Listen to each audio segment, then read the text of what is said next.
February 2019 was a very special day to me.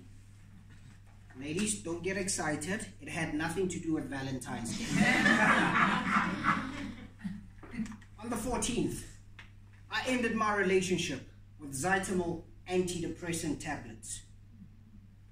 Mr. Contest Chair, ladies and gentlemen, the relationship began in 2015, December, when my grandfather passed away a month just before that. When I got retrenched from my dream job a month just before that. The relationship continued. Between 2015 and February 2019, I encountered numerous emotional and mental battles.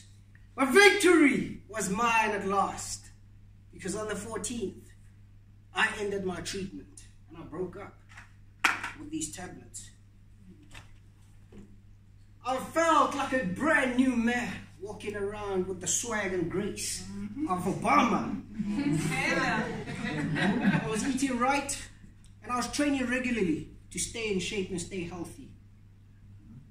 Unfortunately, my victory was short-lived, because on the 15th of March, exactly a month after I ended my treatment, I relapsed. I woke up that morning feeling very low, but I still got up and went to work. I put on a brave smile. Nobody noticed the concoction of emotions ranging from anger to irritability to a deep sense of hopelessness that I was masking with my smile. I managed to get through the day. And at the end of the day, I called a friend of mine, Harmony, bearing in mind the trials that he had faced a few months ago. He was sharing his testimonies of how things were looking up for him. That was uplifting and inspiring. I eventually got home. And when I got home, I had to sit alone with my thoughts. You see, that time my mind betrayed me, treated me like an enemy, and declared war on my soul, firing bullets and missiles of negative thought, one after the other, at my soul. However, I too had some armory, and I remembered a Hebrew song that says, although weeping may endure for a night, joy comes in the morning. And indeed, joy came in the morning as I held on. I didn't give up. What helped me that weekend was that I was constantly conversing with others as I sought for refuge away from that battlefield.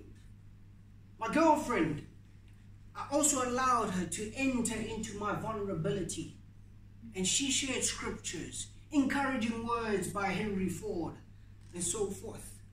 And that is what uplifted my soul and helped me get through that weekend. On the Monday, I went to the doctor. She told me what I already knew, that I had relapsed into depression, and she put me on treatment.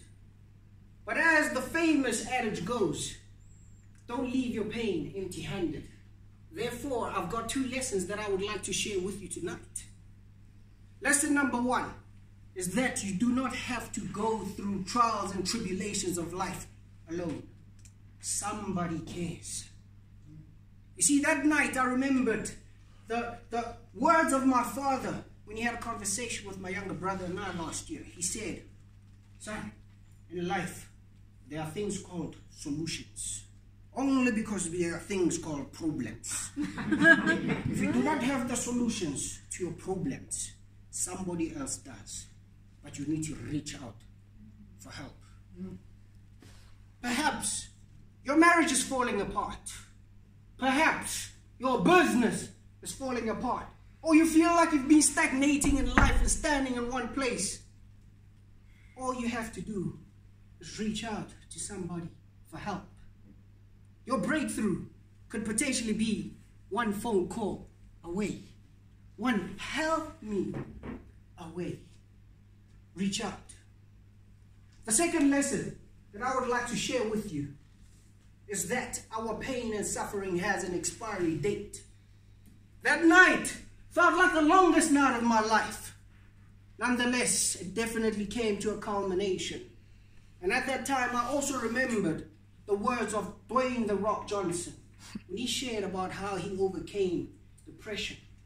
He said he wished somebody would just told him that it's going to be okay. Whatever you're going through, it's going to be okay.